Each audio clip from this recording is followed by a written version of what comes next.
जय माँ काली, जय बालाजी महाराज। सभी भक्तों को जय माता दी। आप लोग कैसे हैं? उम्मीद करते हैं आप सभी लोग अच्छे होंगे और सभी पर ऐसे ही माता रानी की कृपा बनी रहे। और भक्तों, कुछ भक्तों का ऐसे सवाल था मुझसे कि हम जब ज़्यादा पूजा पाठ करते हैं, माँ की भक्ति करते हैं, तो हमारे जीवन में इतने दुख क्यों आते हैं? कि हम पूजा पाठ करते हैं, भक्ति करते हैं, तो हमारे जीवन में सब कुछ सही होना चाहिए, तो अचानक से हमारे जीवन में दुख क्यों आने लगते हैं? हमें रोना क्यों आता है भक्ति में? तो भक्तों, मैंने एक बच्चे के सवाल से हमने सोचा इस बात पे कि मतलब मैं वीडियो के माध्यम से बता दूं, सभी को जानकारी मिल जाएगी।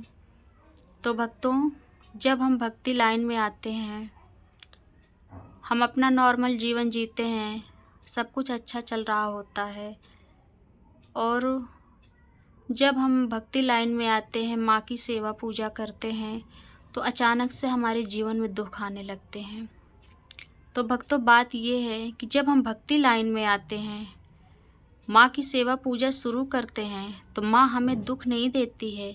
हमारे ना जाने कितने बंधनों को माँ काटती है, और माँ कभी अपने बच्चों को दुख नहीं देती है, ना ही तकलीफ़ देती है।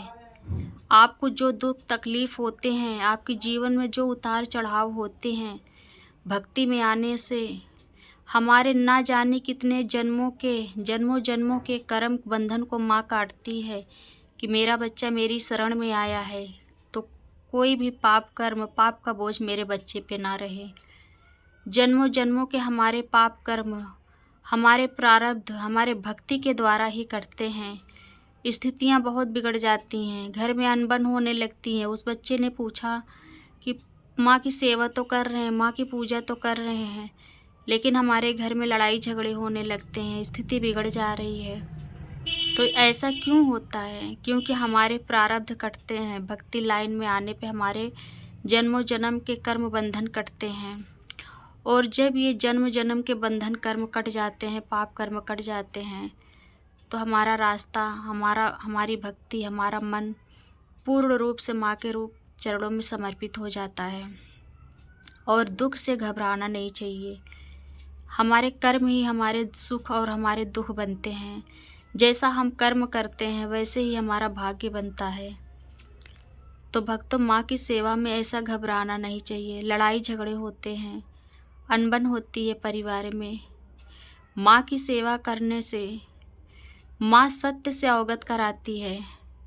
माँ अपने बच्चे को किसी भ्रम में नहीं रखती है। माँ अपने बच्चों को उस सत्य से अवगत कराती है, जिस मोह माया में, जिस जंजाल में हम फंसे होते हैं।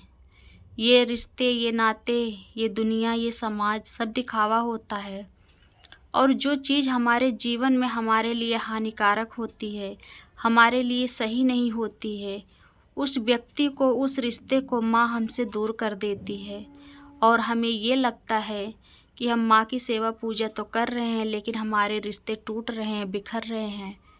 ऐसा नहीं होता है भक्तों। जब हम माँ की सेवा करते हैं, माँ उन सब की सच्चाई सामने लाती है जो हमारे लिए सही नहीं होते। हमारे साथ दिखावा तो करते हैं, हमारे साथ अपनेपन का नाटक तो करते हैं, रहते हैं सब कुछ, लेकिन अंदर से वो कुछ और होते हैं।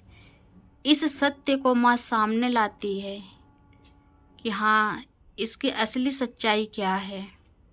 सारे सच्चाई जब हम माँ की सेवा में आते हैं, हम माँ के चरणों में अपना शीश रखकर समर्पित हो जाते हैं, माँ हमारा हाथ पकड़ लेती है, तो माँ उन सारे बंधनों से मुक्त करती है हमें, जो हमारे लिए सही नहीं होता है। उस सारे सत्य से माँ अवगत करा देती है। तो भक्तों, घबराना नहीं चाहिए माँ की सेवा भक्ति करने से कि माँ की सेवा करते हैं तो हमारे जीवन में दुख आता है। ऐसा नहीं। बहुत से लोगों ने ऐसे ही भ्रम फैला दिया है कि माँ काली की पूजा करने से बच्चे डरते हैं, भक्ति नहीं कर पाते। करना तो चाहते हैं, लेकिन भ्रम की वजह से नहीं करते हैं कि माँ काली की पूजा करने से घर में लड़ाई झगड़े होते हैं, रिश्ते बिगड़ जाते हैं। तो ये सारे भ्रम की बातें होती हैं भक्तों। आप निस्वार्थ भक्ति करिए, निस्वार्थ पूर्ण रूप से समर्पित होकर माँ की सेवा करिए और सही समय आने पर सारी चीज़ें ठीक हो जाती हैं। तो आप बिल्कुल मत ऐसा सोचिए कि हम भक्ति कर रहे हैं तो माँ हमें दुख दे रही है। माँ अपने बच्चे को कभी दुख नहीं देती। माँ हर संकट से अपने बच्चे को पार लगाती है। हर उस रास्ते से, मुश्किल रास्ते से माँ अपने बच्चे को बचाती है। तो आप लोगों को बिल्कुल नहीं घबराना है। अपनी भक्ति तन मन से ऐसे ही करते रहिए। हम जब भी मुसीबत में होते हैं, जब भी कोई पड़ाव पार करते हैं, और भक्ति लाइन में भक्तों खास बात ये होती है कि हमारी परीक्षा बहुत होती है। और लोग कहते हैं कि अरे हम भगवान को मानते हैं, माँ को पूजा करते, सेवा, तो परीक्षा क्यों लेती है। तो भक्तों एक बार ये सोचिए उदाहरण के तौर पर कि अगर हम बाज़ार जाते हैं, कोई सामान लेते हैं, मान लीजिए हम मिट्टी का घड़ा ही खरीद रहे हैं, तो उसे ठोक बजा के देखते हैं हाँ ये ठीक है कि नहीं।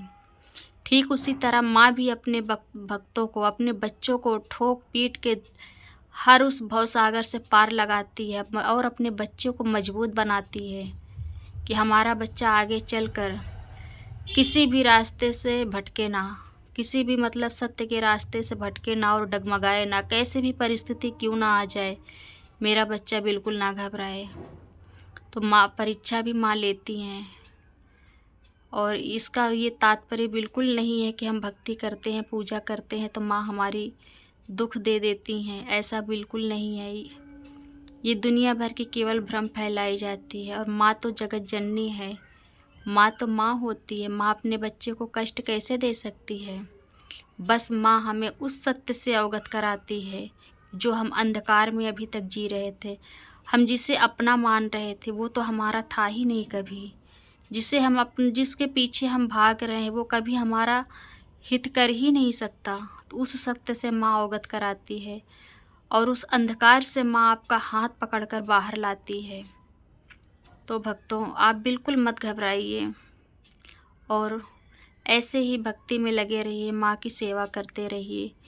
माँ की भक्ति करने से ये नहीं होता है, बहुत से भक्तों ने ये बोला कि हम घर बार छोड़ देते हैं, संन्यास ले लेते हैं। देखिए भक्तों, गृहस्थी है, गृहस्थ में रह के अगर जिसने साधना अपनी साध ली, सच्चा साधक वही होता है, सच्चा भक्त वही होता है जो माँ की भक्ति भी करे और अपनी गृहस्थी भी आराम से चलाए।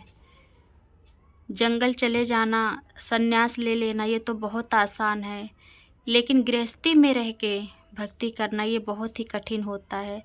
और जिसने गृहस्थी में रह के अपनी भक्ति को प्रबल बना लिया, उससे बड़ा कोई साधक हो ही नहीं सकता भक्तों। और आप अपनी भक्ति करते रहिए, माँ की सेवा करते रहिए, अपनी गृहस्थी भी करते रहिए। देखिए ईश्वर ने हमें 2 हाथ दिए हैं, 2 पैर दिए हैं, 2 आँख दिए हैं। किस लिए दिए हैं? परमात्मा भी ये कहते हैं कि एक हाथ से परिवार को संभालो और एक हाथ धर्म के लिए बढ़ाओ। एक पैरों से अपने परिवार के लिए चलो, मेहनत करो, और एक पैर से हमारे मंदिर चल के जाओ। एक आँख से परिवार को देखो, एक आँख से परमात्मा को देखो। यही उद्देश्य होता है परमात्मा का। तो आप बिल्कुल भी मत घबराइए और ऐसे ही भक्ति करते रहिए। भक्तों अगर आप मेरी ये जानकारी आपको अच्छी लगी हो तो कमेंट में जय माँ काली ज़रूर लिखिएगा। और किस टॉपिक पे वीडियो बनाएं आप ये भी ज़रूर बताइएगा। आपको जिस चीज़ की जानकारी चाहिए आप कमेंट में ज़रूर लिखिएगा। और अगर आप भी मेरे चैनल पर नए हैं तो आप मेरे चैनल को सब्सक्राइब और शेयर लाइक ज़रूर करिएगा। जय माँ काली, जय बालाजी महाराज, जय माता दी सभी को।